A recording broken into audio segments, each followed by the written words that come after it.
By Ifetayo Adeniyi / Patrick Okoga. It was former South Africa President, late Nelson Mandela, that wrote, "Death is something inevitable.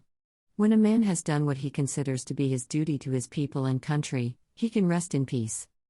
While one of the greatest and famous scientists that lived, Albert Einstein, wrote about death, "Our death is not an end if we can live on in our children and the younger generation. For they are us, our bodies are only wilted on the tree of life." A sad fact is that with life comes death. It will happen to all of us. But that doesn't make dealing with or understanding it any easier. The devastation that the death of a friend or loved ones causes is profound. And facing up to our mortality can be distressing too. So looking for a way to cope or help with the loss of someone is natural. We seek ways to make tough times that bit easier, as well as some understanding. Exactly, on the 8th of August, 2021, dark clouds covered the blue sky for millions across the globe when the news of the demise of a global icon, an illustrious leader, a father, business mogul, philanthropist, industrialist, a humanist, a brother and grandfather, late Captain Dr. Hosa Okunbo, JP, was snatched by the cold hands of death to join his creator. It was indeed sad and devastating that Captain Hosa had gone to join the saints. He was everything good to those who came across him. Expectedly, the passing of iconic business mogul attracted reactions across the world among those who knew him, and those who had encountered him cannot but be overwhelmed by his penchant to always champion and pursue peace and unity in the society. Tributes that greeted his demise last year was a clear testimony to the fact that Captain Hosa lived a life worthy of emulation by all men of good and clear conscience. His path to greatness, as rightly submitted by many who spoke during his burial, were unanimous in the fact that Captain's larger-than-life image was indeed a gift not only to his Edo people but to the world and those whose path crossed during his sojourn here on earth. It was difficult for us during his demise to pen down a tribute for a man we considered a father, benefactor, whose large heart to always put a smile on faces and give listening ears had gone. In all our interaction with Captain, which we will cherish, is also a reminder to reflect deeply about legacies and what one would be remembered for after we must have gone. In his usual baritone voice, in some of our conversations, often talked passionately about his desire to make an impact in the Nigeria economy and lives of the people with his God's given wealth, he will say, "Listen, my friends, I'm not driven by money but by value. When you create value, naturally money will come." That for us sank in quite inspirational, and that has guided us in our professional dealings. His love for God at all times was visible. Aside the fact that his late father was a reverend, his passion for things of God was legendary. He would say, "God has done so much for me beyond my life expectations. I will serve him forever." He would say. Sustaining legacies. As aptly captured during the grand burial, Captain lives forever. His children, led by the scion of the family Hosa Okunbo and the Olori of Warri Kingdom, Olori Achawatsi III, continued to toe the path of their father by sustaining and keeping to his legacies, which are worthy of commendation. They have ensured that their late father's vast investment, which cut across all sectors of the economy, continued to flourish, a demonstration that they are indeed the scion of a noble and influential family of the Okunbos. In keeping faith with their father's legacies, his children and family members came together during their father's 64th posthumous memorial birthday on 7th of January, 2022, doled out free scholarship to 100 underprivileged students in public schools in Edo State. Also, the first daughter and wife to the Olu of the Warri Kingdom, Olori Achawatsi III, on behalf of the Okunbos family, fulfilled their father's promise by providing solar-powered streets light to Government College, Warri, where the late philanthropist attended. In faraway northern state of Kefi, Nasarawa State, the Kefi Polo Club also donated a cup to the memory of Captain Hosa's outstanding development of polo games.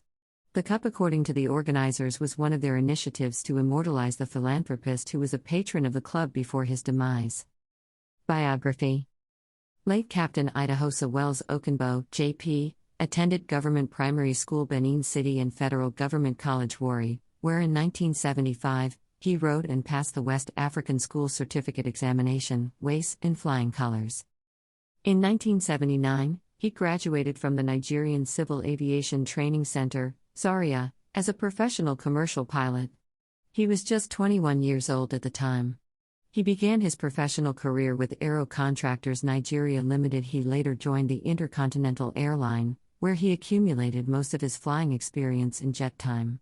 He thereafter proceeded on further training at the Acme School of Aeronautics in Dallas, Texas, USA. In 1983, where he obtained an airline transport pilot license, the young Ida Hosa Okunbo was promoted in the same year to the position of airline captain, having accumulated a compulsory 4,500 flying hours to his credit at the age of 25 years. Having reached the zenith of his profession at the age of 25, with a broad horizon of experience traversing various aircraft types and flying over different continents, he felt the need to pursue new challenges and subsequently ventured into other endeavors. It was this singular decision and the desire to engage in new pursuits that led him into oil and gas terrain. He quickly identified the windows of opportunities inherent to his new aspiration in the oil and gas sector and registered his company, Hosa Ventures Nigeria Limited, in 1986, targeting procurement for refineries as the area of core competence. Captain Okunbo later realized the enormity of the commitment required in this industry, which had zero tolerance for part-time human capital investment. At the age of 30, he resigned as an airline captain with Okada Airline, after booking over 7,500 hours of flight time, most of which was jet experience. Hosa Venture was responsible for the successful supply of refinery catalysts which were used in major refineries in Nigeria.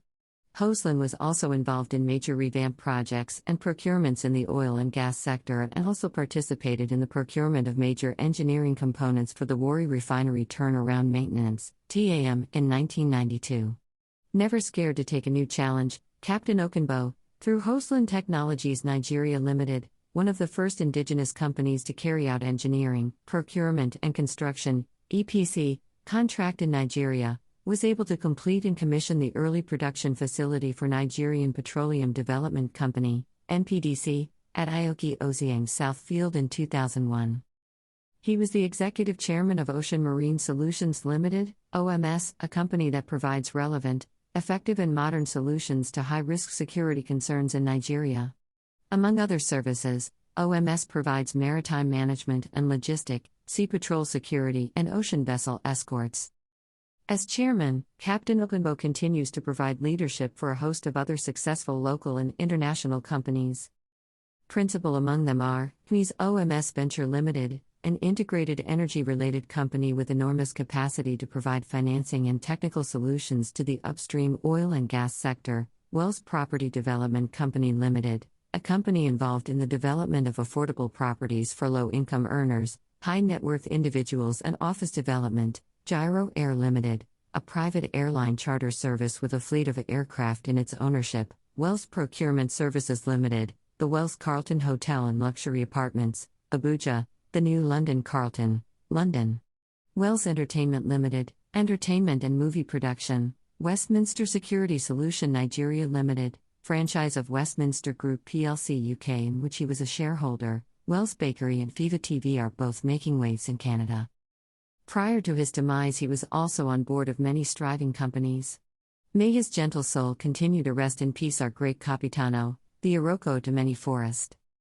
At Views Exclusive Rights, Ifetayo Adeniyi / Patrick Okoka, journalists, right from Benin, August 8, 2022. Greater than. View this post on Instagram. Greater than. Greater than. Greater than. Greater than. Greater than a post shared by Jefferson Uwagiran, at Jefferson of Uiran.